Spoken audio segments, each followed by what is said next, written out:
안녕하십니까, 오토다이리 오종훈입니다. 오늘은 볼보 XC90 준비했습니다. 2세대 부분 변경 모델로 최근에 출시를 했는데요. 디자인을 일부 바꾸고요, 인테리어도 좀 더 고급스럽게 정돈된 모습으로 시장에 나왔습니다. 볼보의 첫 SUV죠. 그리고 또한 플래그십 SUV 모델이기도 합니다. 볼보의 최고급 SUV 모델이라는 얘기인데요. 판매 가격이 8,030만원서부터 시작이 됩니다. 오늘 시승할 모델은 볼보 XC90 D5 인스크립션 모델이고요. 2.0 디젤 엔진을 적용을 해서 최고 출력 235마력의 힘을 내는 모델입니다. 오늘은 이 차 타고 여러분들과 함께 하겠습니다. 좋아요, 구독하기 눌러주시면 저는 시작하겠습니다. 함께 하시죠. 자, 디자인 보시죠. 라디에이터 그릴이 새로 바뀌었습니다. 새로운 디자인을 적용을 했고요. 특히 볼보의 엠블럼 아이언 마크 3D 형상으로 좀 더 입체적으로 디자인을 했네요. 토로의 망치에서 영감을 얻었다는 헤드램프죠. 헤드램프는 풀 액티브 하이빔 기능을 적용한 LED 헤드램프를 적용하고 있고요. 타이어는 275-45R20 사이즈의 컨티넨탈 타이어를 적용을 하고 있습니다. 앞뒤 같은 사이즈의 타이어를 적용하고 있고요. 차체 측면에 인스크립션, 이 차의 트림 이름을 새겨 놓고 있습니다. 지붕 위로 루프레일을 적용을 해서 좀 더 세련된 느낌을 전해주고 있고요. 차창은 은색 크롬 라인으로 둘러싸고 있습니다. 수직으로 배치된 리어 컨비네이션 램프가 눈길을 끌죠. LED 램프를 적용하고 있고요. 볼보 XC90 D5 인스크립션 레터링과 배지들을 배치해 놓고 있습니다. 자, 범퍼 아래로 두 개의 머플러 좌우로 배치해 놓고 있죠. 2열 시트를 이렇게 접으면 3열 트렁크까지 모두 풀플랫을 이룰 수 있습니다. 차체의 크기, 길이, 너비, 높이가 5m, 2m, 1.8m에 육박합니다. 구체적으로는 길이 4,950, 너비 1,960, 높이 1,770mm고요. 휠베이스는 2,983mm로 3m에 육박합니다. 휠베이스를 아주 넓게 배치를 해서 실내 공간을 좀 더 넓게 확보할 수 있겠다 싶군요. 엔진룸에는 D5 디젤 엔진이 아주 잘 정돈되어 있는데요. 엔진은 좀 더 낮게 배치가 됐고요. 커버를 씌워 놓아서 아주 단정한 모습을 하고 있습니다. 네, 이 차 7인승입니다. 3열 시트 먼저 들어가 보겠습니다. 뒷좌석에서 2열 시트를 접어야 되는데요. 윗부분을 이렇게 레버를 제끼면 이렇게 3열로 들어가는 통로를 확보하게 됩니다. 아랫부분에 있는 레버를 제끼면 시트가 이렇게 접어지는 거죠. 들어가기 위해선 이렇게 뒷시트를 세우고 한번 들어가 보도록 하겠습니다.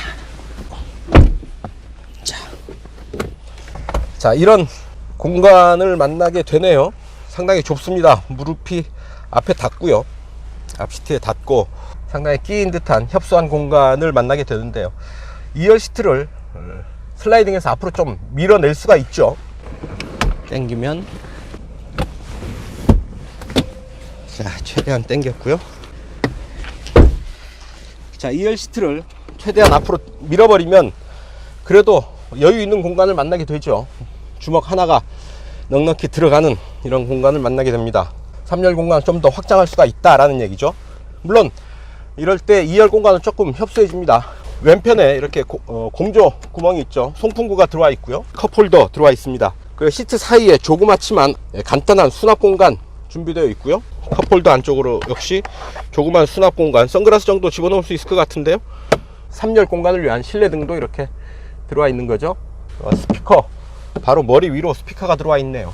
3열 머리 공간, 여유 있는 공간은 아니지만 그래도 최소한의 공간을 확보해 놓지 않았나 싶습니다. 주먹 하나가 꽉 끼게 들어가네요.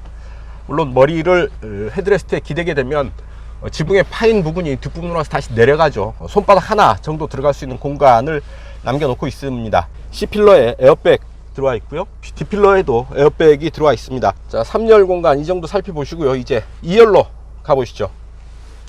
2열 시트가 가장 좁게 앉게 되면 이런 자세가 되죠. 무릎 앞으로 손바닥 2개, 주먹 하나 꽉 끼게 들어가죠. 상당히 좀 좁다 싶은 공간이긴 하지만 7명이 앉았다 라고 생각을 해야 되겠죠. 7명이 다 이 차에 앉았을 때 2열 공간이 이렇게 제일 좁게 앉아서 이렇게 앉을 수 있다라는 얘기고요. 7명이 앉을 필요가 없을 때, 3열 시트에 사람이 앉을 필요가 없을 때는 자, 이런 정도의 공간 확보하게 됩니다. 주먹이 2개 반, 2개 이상 들어갈 수 있는 여유 있는 공간을 확보하게 되고요. 특히 등받이를 조절을 할 수가 있죠. 이렇게 눕히면 이런 정도까지 여유 있는 자세를 취할 수 있게 되죠. 다리를 꼬아도 편안한 그런 공간이 되지 않을까 싶습니다. 이렇게 편한 자세를 취했더니 넓은 선루프 너머로 가을 하늘이 참 맑게 보이네요. 차창 밖 풍경을 감상하면서 편안하게 움직일 수 있는 2열 공간이 되지 않을까 싶습니다. 도어 트림에 바원센 윌킨스 오디오 스피커가 들어와 있죠. 은색 크롬 도금으로 아주 고급스럽게 도어 손잡이를 마감을 하고 있고, 선바이저 햇볕 가리개를 적용해 두고 있습니다. 햇볕이 강한 날 이건 하나 있고 없고 차이가 아주 큰 것 여러분들 잘 아시리라 믿습니다. 그리고 원 버튼으로 차창은 완전히 내려가죠. 걸리면 다시 내려가고요. 절반 정도 내려가네요. 자, 뒷좌석을 위한 편의 장비. 자, 이런 암레스트 들어와 있고 2개의 컵홀더 안에 숨겨져 있습니다. 그리고 뭐 필요하다 싶으면 이 시트만 접을 수가 있죠.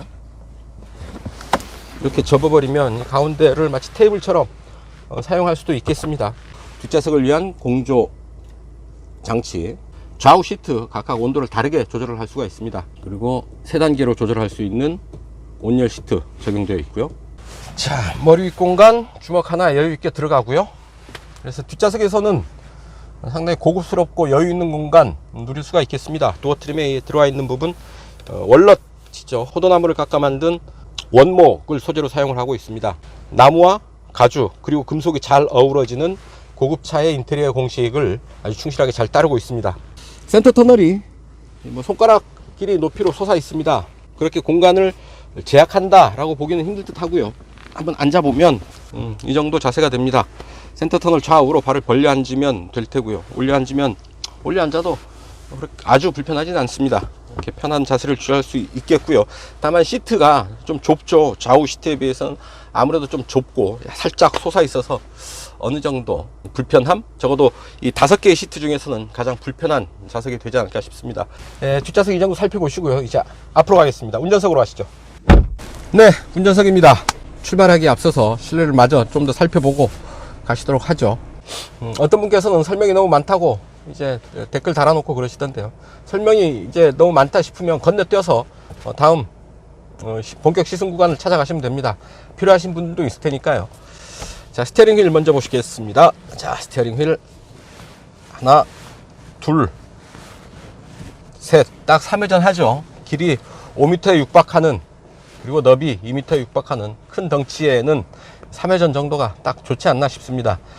큰 차가 너무 민첩한 핸들링을 보이면 피로하기 쉽죠. 크게 어울리는 스티어링 휠 조향비다 라는 얘기고요.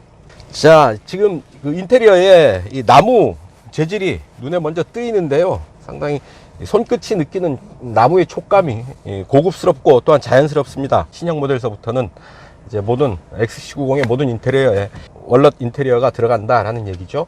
3개의 체형을 기억하는 메모리 시트 버튼이 있고요. 바워센 윌킨스 스피커가 구석구석에 이렇게 다 배치되어 있습니다. 자, 스티어링 휠 왼편에는 파일럿 어시스트와 어댑티브 크루즈 컨트롤을 조절하는 버튼이 들어와 있고요. 오른쪽에는 음성 인식 그리고 계기판 메뉴 버튼이 들어와 있습니다. 내비게이션과 계기판이 연동되고요. 계기판 우측 하단에 이렇게 트림미터 정보가 올라오죠. 자, 센터 페이시에는 터치스크린 방식의 9인치 모니터가 배치되었죠. 그래서 모든 기능을 이 안에서 작동시킬 수가 있습니다. 메인 화면이고요. 메인 화면에서 좌우로 스크롤하면 차의 다양한 기능들을 볼 수가 있죠. ESC 오프, 주차 보조 장치, 헤드업 디스플레이, 스타트 앤 스톱, 주차 공간에서 나오기, 파크인, 그리고 카메라는 각 카메라가 있는 방향에 따라서 좌우 앞뒤를 볼 수가 있습니다. 앞, 뒤. 이렇게 차를 중심으로 전후 좌우의 방향을 카메라에서 볼 수가 있는 거죠. 카메라 앵글도 조절을 할 수가 있고요. 레인 키핑 에이드, 레인 키핑 어시스트, 차선 유지해 주는 것이고요. 디스턴트 알랏, 차간거리 조절을 하면서 충돌 위험을 알려주는 BLIS, 블라인드 스팟 모니터링이죠.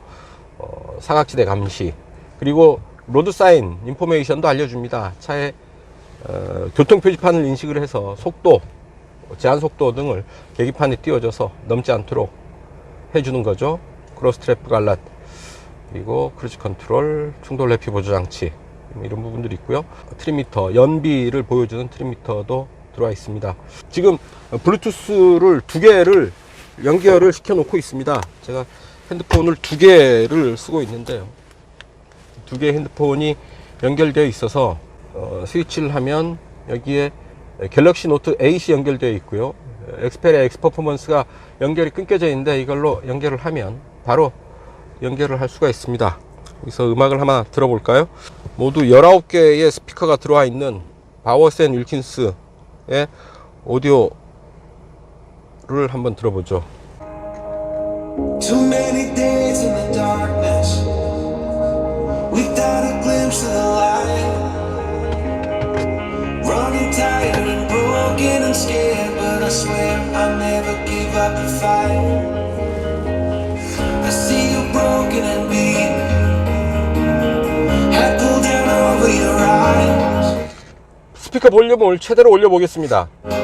Everybody wants to surrender, darling. You were meant to survive. With every snap. 이런 정도로 소리를 들을 수 있고요.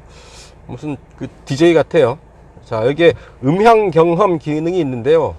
음향 효과를 변화를 줄 수가 있습니다. 이를테면 이거는 콘서트 홀이고요. Open your heart. 계기판에 정보 표시창에 예테보리 콘서트 홀이라고 되어 있습니다. 예테보리는 볼보의 공장이 있는 스웨덴은 제2의 도시죠. 스웨덴 남부에 있는 제2의 도시 예테보리 콘서트 홀이라고 표시되어 있습니다. 어쨌든 콘서트 홀에서 듣는 그런 음악의 소리를 들려주는 것이고요. 그리고 일반 스튜디오 모든 좌석에 최적화된 음향이라는 설명이 있네요.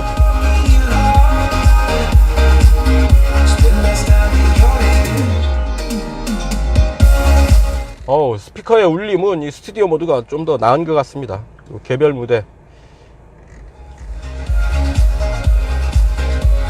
여기에 현장감을 조절을 할 수가 있는데요. 좀 더 입체감 있는 소리를 들려주는 것 같습니다. 콘서트홀, 개별 무대, 스튜디오, 이렇게 소리의 종류도 운전자의 취향에 따라서 골라서 들을 수 있다라는 얘기죠. Lift me up in your breath. 역시 좋은 음악과 함께 운전을 할 때 좀 더 편안해지죠. 이 음악 역시 이제 유튜브에서 저작권 시비에서 벗어나기 위해서 돈질해서 돈 주고 산 음악입니다. 마음껏 들으면 됩니다. 자, 그렇고요. 자, 이렇게 아주 고급스러운 현장감 있는 입체적인 그런 소리들을 들을 수 있겠습니다. 자, 시트는 과학이다. 볼보의 시트는 특히나 과학입니다. 그 다양한 교통사고를 볼보 자체적으로 조사를 해서 최적의 시트 포지션, 시트의 형상을 만들어 낸 거죠. 그래서 안전한 시트, 자동차 메이커들이 만든 시트 중에서 가장 안전한 시트라고 얘기해도 되지 않을까 싶습니다. 충돌할 때 뒷부분이 주저앉고요. 또 시트가 몸을 감싸주고 경추 보호 시스템도 되어 있고요. 그래서 최악의 상황에서도 운전자를 최고 수준으로 보호할 수 있도록 과학적으로 설계된 시트입니다. 역시 안전의 볼보 아니겠습니까? 어떤 그 첨단 주행 안전도 중요하지만 이런 그 충돌 사고를 만났을 때 탑승객을 보호할 수 있는 그런 수준도 상당히 중요하겠죠. 시트는 아주 다양한 방향으로 조절을 할 수가 있는데요. 마사지 기능이 있습니다. 측면 보호대도 있고요. 허리 받침대도 있어서 일일이 다 조절을 할 수가 있습니다. 쿠션을 제가 제일 마음에 드는 부분은 이 익스텐션 기능입니다. 이 허벅지 부분을 좀 더 확장해서 받쳐주는 기능인데요. 쭉 빼내면 거의 무릎 바로 아래까지 이 허벅지를 받쳐줘서 좀 더 편안하게 시트에 몸을 의지할 수 있습니다. 이 정도로 하시고요. 이제 직접 움직이면서 주행하면서 이 차의 느낌 여러분들과 함께 하도록 하겠습니다. 출발합니다. 디젤 엔진이다 라는 걸 숨길 수는 없는 그런 엔진 사운드를 들려주고 있군요. 시끄럽거나 진동이 있다거나 그런 느낌은 아닙니다. 아주 낮고 굵은 음색의 디젤 특유의 그런 그 음색을 들려주고 있는 거죠. 2.0 디젤 터보 엔진이죠. 235마력 48.9kg의 토크를 내는 엔진입니다. 상당히 실용적인 엔진인데요. 최대 토크 발생 구간이 상당히 낮죠. 1750에서 2250 rpm에서 최대 토크가 나옵니다. 상당히 낮은 RPM에서 최대 토크가 나오는 것을 알 수 있겠는데요. 중저속 구간에서도 충분한 힘을 내준다라는 얘기죠. 자, 하다가 차가 멈추면 엔진이 딱 숨을 멈추죠. 그리고 계기판에 엔진 오토 스탑 표시가 활성화되고요. 스티어링 휠을 돌려도 시동은 걸리지 않고 브레이크에서 발을 떼면 아주 부드럽게 제시동이 걸립니다. 자, 변속기는 8단 자동 변속기를 적용을 하고 있고요.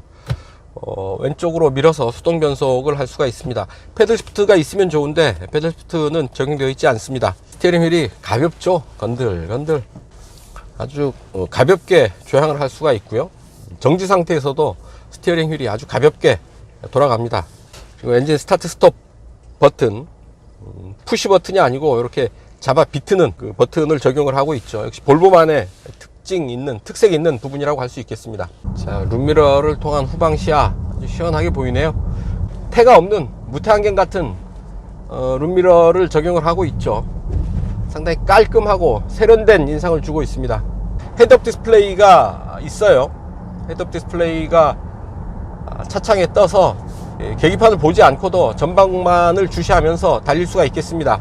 달리고 있습니다. 제가 볼보를 시승할 때마다 강조를 하는 부분입니다만은 2달 후서부터는 볼보가 선언했던 그 원년이 시작이 됩니다. 2020년인데요 2020년부터는 볼보를 타다가 사망하는 일, 사망사고가 나거나 큰 부상을 입는 일이 없도록 하겠다라는 게 볼보의 약속이죠. 그런 약속을 대놓고 공식적으로 한다는 게 쉬운 일이 아니죠. 아마 불가능한 일이 아닐까 싶은데요. 볼보 말고는 다른 어떤 자동차 메이커도 그런 약속을 한 예가 없죠. 볼보라는 브랜드에 대한 신뢰를 갖게 되는 계기가 되는데요. 칭찬합니다. 박수도 쳐 드리고 싶고요. 하지만 또 그런 사고를 완전히 피할 수 있을까? 만에 하나 그런 사고가 났을 때 볼보는 어떤 얘기를 할까 하는 궁금증이 생기는 것도 사실이고요. 기대가 큽니다만 걱정스러운 마음도 전혀 없지는 않습니다. 얼마 남지 않았으니까요. 차분히 지켜보면서 볼보의 대응, 시장의 반응 이런 부분들을 지켜볼 필요가 있을 듯합니다. 자, 노면이 안 좋은 곳과 노면이 좋은 곳에서 차의 반응, 소음 수준이 확 달라지죠. 비교적 노면 상태가 좋은 도로 위를 달리고 있고요. 아주 잔잔하게 깔리는 노면 소음이 실내로 들어오는 정도, 크게 신경 쓰지 않아도 될 정도의 소음 수준이라고 보이고요. 여기 노면 상태가 고르지 않은 곳입니다. 패인 곳들이 많이 있고요. 확실히 비슷한 속도이지만 소음은 좀 더 많이 실내로 파고들죠. 다시 좀 조용해지고요. 결국 중요한 것은 차의 MVH 대책도 중요하겠지만 그보다 훨씬 더 중요한 건 노면 상태가 아닐까, 도로 상태가 아닐까 하는 생각을 해봅니다. 아주 다양한 첨단 주행 안전장치들이 겉으로 드러나지는 않지만 아주 다양하게 이 차에 적용되어 있습니다. 기본적으로 파일럿 어시스트는 시속 140km까지 커버를 하고요. 도로 이탈 완화 기능, 반대 차선 접근 차량 충돌 회피 기능도 있고요. 사각지대 정보 시스템도 있습니다. 시티 세이프티, 긴급 제동 기능을 포함하는 시티 세이프티 기능은 당연히 들어가 있고요. 그래서 이런 부분들이 볼보의 모든 차에 기본 적용되어 있습니다. 결국 안전에는 차별이 없다라는 얘기를 하고 싶은 게 아닌가 싶어요. 어떤 차든 어떤 최고 수준의 안전을 보장한다라는 얘기일 테고요. 인테리어 수준, 소재, 또한 옵션, 편의장비 정도에서 차별을 둘 뿐 안전 장비에 관한 한, 안전에 관한 한 전 차종에 차별 없이 적용 가능한 모든 안전 기술을 적용한다라는 게 볼보의 자세입니다. 어떻습니까? 이렇게 안전에 천착하고 안전을 고집하고요. 시종일관 안전에 대한 철학을 내세우고 지켜내는 브랜드의 자세는 충분히 칭찬받아 마땅한 부분이 아닌가 싶습니다. 자, 칭찬이 좀 과한가요? 저도 과하다고 생각하지 않습니다. 칭찬해야 될 부분은 충분히 넘치도록 칭찬을 해줘야죠. 그래야지 또 혼낼 부분은 따끔하게 혼낼 수도 있는 거니까요. 가속 페달은 마지막 순간에 한번 저항점이 있죠. 킥다운 버튼입니다. 그거를 마저 꾹 밟으면 힘을 쓰면서 속도를 쭉 끌어올리게 되죠. 속도가 높아지면서 바람 소리가 들리고요. 자, 앞차의 차간 거리가 가까워지면서 그 경고 흔들림도 들리고 있습니다. 자, 도로 상태가 상당히 좋은 새로 포장한 길이군요. 속도를 쭉 끌어올리는데요. 속도감은 좀 있습니다. 체감 속도와 실제 속도 간의 차이가 그렇게 크지는 않지만 체감 속도가 조금 낮게 느껴지는 것 같기는 하고요. 차체의 높이가 있어서 어떤 그 노면의 굴곡에 따라서 차체의 흔들림도 살짝 느껴지고요. 속도가 빨라짐에 따라서 바람 소리도 점차 증가하면서 운전자가 느끼는 체감 속도도 따라서 올라가고요. 불안감도 조금씩 점증하게 됩니다. 고속주행에서 엔진 소리는 거의 들리지 않는군요. 바람 소리가 실내를 덮게 됩니다. 자, 드라이브 모드가 있는데요. 에코, 컴포트, 다이나믹 세 가지 주행 모드가 있습니다. 자, 왼쪽 오른쪽으로 크게 굽어가는 도로에서 파일럿 어시스트 느껴보도록 하죠. 속도를 조금 올려볼까요? 속 85km 정도 속도로 세팅을 했습니다. 제법 크게 돌아가는 코너인데 조향을 잘 하고 있죠. 차로의 중앙을 잘 유지하고 있습니다. 상당히 완성도가 높죠. 이 조향의 수준이 상당히 높습니다. 자, 시속 100에 한번 맞춰봤습니다. 파일럿 어시스트는 시속 140km까지 커버를 하는데요. 시속 100km 제법 빠른 속도에서도 조향을 무리 없이 해내고 있는 것을 알 수가 있죠. 난폭 운전, 초보 운전자들보다는 훨씬 안정감 있고 편안하게 주행을 해 나가네요. 상당히 인상적입니다. 반자율 운전의 수준이 상당히 높다라는 걸 인정하지 않을 수 없겠습니다. 자, 이제 주행 모드를 다이나믹으로 놓고요. 자, 고 RPM에서 툭툭 가속 페달을 밟을 때마다 힘의 변화가 시트로 전해집니다. 역시 다이나믹 모드에서도 엔진 소리는 그렇게 크지가 않네요. 엔진 소리보다 바람 소리가 좀 더 크게 올라오는 느낌이 있고요. 차체 흔들림은 그렇게 크지 않습니다. 하지만 어쩌다 한번 만나게 되는 도로의 굴곡, 패인 곳, 충격 이런 부분을 지날 때는 아무래도 차체의 높이가 있죠. 잠깐의 흔들림을 완전히 피할 수는 없겠습니다. 하지만 대체로 안정감 있는 자세를 유지하고 있고요. 고속주행 안정감을 확보하는데 아무래도 사륜구동 시스템이 어느 정도는 보완을 해주고 있지 않나 싶은 생각이 들고요. 그래서 필요하다면 충분히 빠른 속도로 안정감 있게 달릴 수는 있겠다라는 얘기입니다. 뭐 100km 전후의 속도까지는 힘을 쓸 때 제법 엔진 소리도 들리지만 그 구간을 넘어서 속도를 좀 더 빠르게 올라서면 엔진 소리는 간데없이 사라지고 바람 소리가 실내를 다 뒤덮습니다. 속도에 비해서는 그렇게 크다고 할 수는 없지만 엔진 소리에 비해서는 바람 소리가 좀 더 들린다라는 얘기죠. 자, 에코 모드를 한번 택해보죠. 자, 툭툭 가속 페달을 밟아보는데 느슨하게 대응을 합니다. 자, 시속 100, RPM 1600 정도 보이네요. 자, 수동 변속 한번 가겠습니다. 8단, 7단, 6단, 5단, 4단, 3단으로는 떨어지지 않고요. 4단 3600 정도 커버를 합니다. 그러니까 4, 5, 6, 7, 8단에서 시속 100km를 커버를 하는 거죠. 자, 뒤에 차들이 없는 것 확인하고요. 제동 한번 하겠습니다. 하나, 둘, 셋.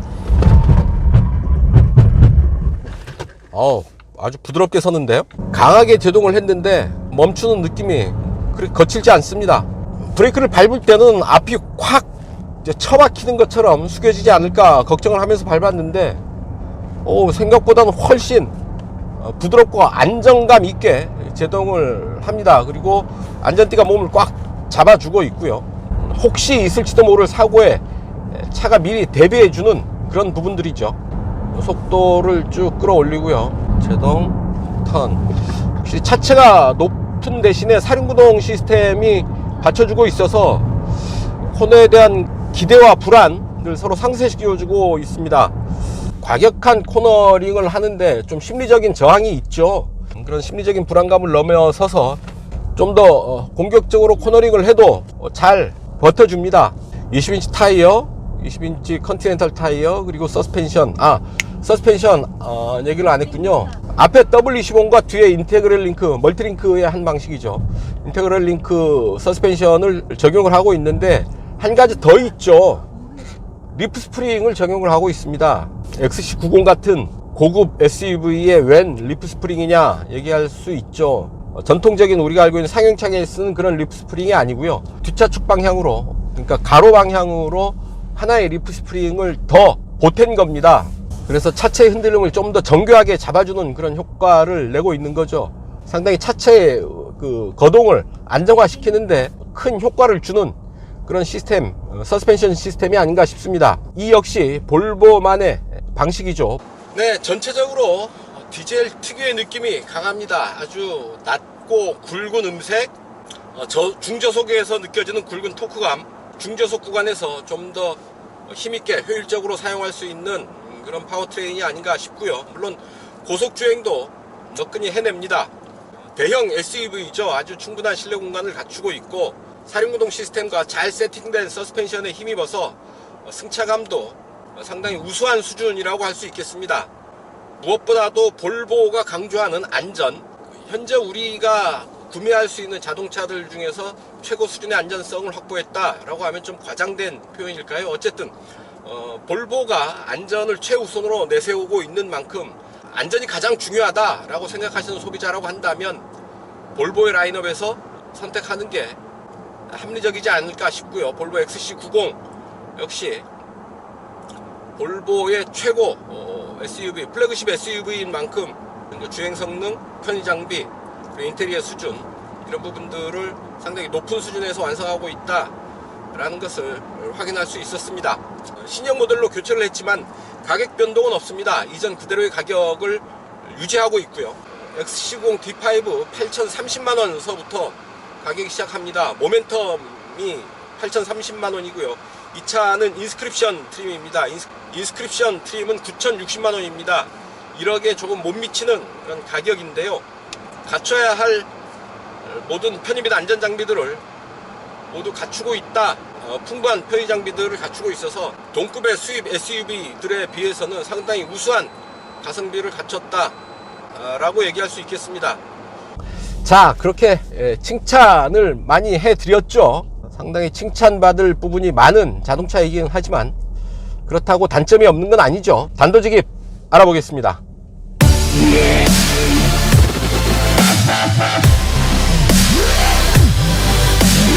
네, 단도직입입니다. 대시보드에 아주 날카로운 예각이 드러나 있죠. 물론 늘 승객이 안전띠를 메고 있는 상황을 가정해야 되겠지만 그렇지 않은 경우까지도 감안해야 되는 게 메이커의 자세가 아닐까 싶은데요. 이렇게 날카롭게 드러나 있는 예각은 결코 바람직한 디자인이라고 볼 수는 없겠죠. 또 하나가 있는데요. 네, 운전석에 보시면 이렇게 음성 명령 버튼이 있죠. 눌러도 아무 반응이 없습니다. 버튼은 있지만 아무 기능을 하지 않는다라는 얘기인데요. 스웨덴을 포함한 유럽에서는 음성인식이 작동을 하고요. 또한 중국에서도 이 기능은 있다고 하는데 한국 소비자들에게는 제공되지 않는 기능입니다. 있는데 못 쓰는 기능이 있다라는 것, 소비자들의 입장에서는 결코 유쾌한 경험은 아닐 겁니다.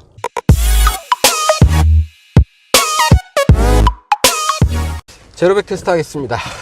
자, 주행 모드는 다이나믹으로 가고요. 자, 에어컨은 잠시 끄죠. GPS 계측기를 통해서 측정을 하겠습니다. 출발하겠습니다. 하나, 둘, 셋. 자, 아무래도 무게가 있으니까 초반 지체 현상은 있는 것 같고요. 가속 중간중간에 이제 변속의 느낌이 있는데요. 상당히 편안하게 변속이 이루어지는 그런 느낌을 받습니다. 결과값을 보시면 이런 표를 보실 수가 있겠습니다. 가장 빠른 기록 8.78초, 주행거리는 136.78m로 역시 가장 짧습니다. 그리고 가장 긴 기록은 9.21초, 141.9m가 되고요. 143.94m까지 달린 기록도 있기는 하네요. 그래프를 보면 이런 형태의 그래프를 볼 수가 있는 거죠.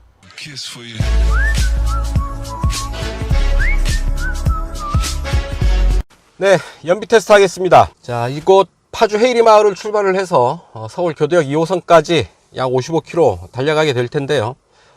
가면서 이 차의 연비 체크해 보도록 하죠. 이 차의 공인복합 연비는 10.95km/L입니다. 2등급이고요. 대형 SUV인데도 두 자릿수 연비를 기록을 하고 있다 라는 점 눈여겨볼 필요가 있겠습니다. 주행 모드는 에코 모드를 택하고요. 트립을 더 리셋을 합니다. 자, 스트립 리셋 됐고요. 자, 출발하겠습니다. 오늘 에어컨은 끄고 가겠습니다. 네, 가속 페달을 이렇게 쓱 밟았다가요, 가속 페달에서 발을 떼게 되면 이렇게 계기판을 보면 코스팅 모드가 활성화되는 걸 알 수 있죠. 차가 탄력 주행을 하고 있는 겁니다. 연료 소모 없이 탄력 주행을 하고 있다라는 걸 알려주는 거죠. 이렇게 코스팅 모드를 적절하게 활용을 하면 연비 운전을 하는데 큰 도움이 되지 않을까 싶습니다.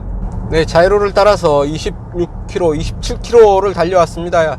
곧 행주대교 북단에 이르게 되는데요, 연비 17.0 기록하고 있습니다. 올림픽대로 건너와서 계속 정체입니다. 가양대교 구간을 막 지나왔는데요, 내비게이션이 온통 빨갛습니다. 시뻘건 구간을 달려가고 있는데, 그래도 다행스러운 건 평균 연비 16.6을 마크하고 있는 겁니다. 행주대교 북단에서 약 17를 찍었는데요, 교통 상황에 비하면 그래도 연료 소모가 그렇게 많지는 않은 것 같다 라는 생각이 드네요. 이수교차로 진출로에서의 연비 16.7 km/L 기록했다는 점 말씀드리면서 이제 도심 구간으로 진입하겠습니다. 의외로 시내 구간이 괜찮은데요, 간선도로는 꽉 막혀 있는데 시내도로는 그렇게 교통량이 많은 것 같지는 않습니다. 네, 이제 마지막 구간 교대역 내거리 도착을 했습니다. 앞에 신호가 끊겼고요. 이제 정지하면 연비 테스트 정리하시죠. 네, 교대역 내거리에 신호대기로 멈췄습니다. 연비 16.1 기록을 했습니다. 교통체증이 상당히 심했는데요, 그럼에도 불구하고 상당히 선박했다라고 얘기를 할 수 있는 게 16.1이 최저점입니다. 교통체증 구간에서도 연비가 악화되는 부분이 의외로 그렇게 많지 않아서요, 디젤 엔진이 참 효율적이다 라는 생각이 듭니다. 주행거리 55.1km, 평균 연비 16.1, 평균 속도 시속 44km, 주행시간 1시간 16분 기록했다는 점 말씀드리면서 연비 테스트 여기서 정리하겠습니다. 네, 지금까지 볼보 XC90 D5 인스크립션 시승을 했습니다. 뭐라 그럴까요? 상당히 편안합니다. 대형 SUV 특유의 그런 편안함을 갖추고 있고요. 특히 디젤 엔진 특유의 굵은 토크감을 시종일관 느끼게 됩니다. 저속에서부터 고속에 이르기까지 무리하지 않는 아주 편안하게 가속하는 그런 굵은 토크감을 느끼게 되는데요, 235마력의 힘이 2.2톤에 달하는 이 차의 무게를 거뜬히 감당하고 있습니다. 넘치지도 부족하지도 않은 꽉 찬 힘이라고 얘기하면 어떨까 싶은데요, 필요할 때 필요한 만큼의 힘을 꺼내주는 그런 파워트레인이라고 말씀드릴 수 있을 테고요. 또 하나, 이 차의 가성비 빼놓을 수 없죠. 1억 원이 채 안 되는 가격에 필요한 거의 모든 편의 및 안전 장비들을 갖추고 있습니다. 경쟁 모델과 비교해 본다면 이 차의 가성비가 더 도드라질 텐데요, 특히 무엇보다 안전에 관한 양보하지 않는 볼보의 자세, 필요한 거의 모든 안전 장비들을 갖추고 있어서 다른 차들에 결코 뒤지지 않는, 오히려 앞서가는 안전 수준을 보여주고 있습니다. 안전을 최우선으로 생각하는 소비자들이라고 한다면 망설일 게 없겠죠. 볼보를 택하면 만족할 만한 결과를 얻지 않을까 싶은데요, 오늘 시승은 여기까지입니다. 지금까지 저는 오토다이어리 오종훈이었습니다. 감사합니다.